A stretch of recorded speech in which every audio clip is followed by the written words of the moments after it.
ইফতারির জন্য ভাজা পোড়া ঝালঝাল মুখরোচক খাবার সবাই কম বেশি পছন্দ করেন, কিন্তু এগুলো খেয়ে গলা জ্বলা, বুক জ্বলা, অ্যাসিডিটির প্রবলেম হলে আমরা লাইট কিছু খেতে পারি। আজকে ইফতার অথবা সেহরির জন্য আমি খুবই একটা হেলদি রেসিপি শেয়ার করব। আমি ওটস নিয়েছি স্টিল কাট 1/4 কাপ। এর মধ্যে নন ফ্যাট গ্রিক ইয়োগার্ট দিয়েছি আমি 2 table spoon. Reduce fat lactose free milk আমি ইউজ করেছি, যাতে ল্যাকটোজ ইনটলারেন্স যাদের আছে তারাও খেতে পারে। যাদের ল্যাকটোজ ইনটলারেন্স আছে তারা দুধ বা দুধের জিনিস খেতে পারে না। এর পরিবর্তে আমি ট্রুভিয়া দিচ্ছি, যাতে ডায়াবেটিস পেশেন্টও খেতে পারে।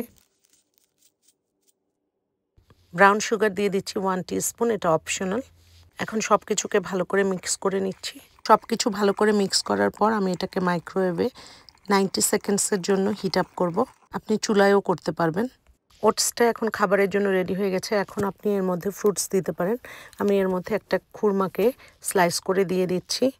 আজকে এই ওটসটাকে আমি এমনভাবে বানিয়েছি যে ডায়াবেটিক পেশেন্টও খেতে পারে। এজন্য আমি এখানে স্টিল কাট ওট ইউজ করেছি, যেটার গ্লাইসেমিক ইন্ডেক্স খুবই কম, যার জন্য এটা ব্লাড সুগারকে হাই করতে দেয় না, ডায়াবেটিস কন্ট্রোলে থাকে। আমি এখানে চিনির পরিবর্তে ট্রুভিয়া ইউজ করেছি। এখন আমি এর মধ্যে দিয়ে দিচ্ছি ব্ল্যাকবেরি। আপনার কাছে যেই বেরি থাকে ইউজ করতে পারেন। আপনার ডায়াবেটিস না থাকলে আপনি কলাও ইউজ করতে পারবেন। আমার আজকের এই ভিডিওটি ভালো লাগলে প্লিজ লাইক করবেন, শেয়ার করবেন, কমেন্টস করে জানাবেন। Thanks for watching. Allah Hafiz.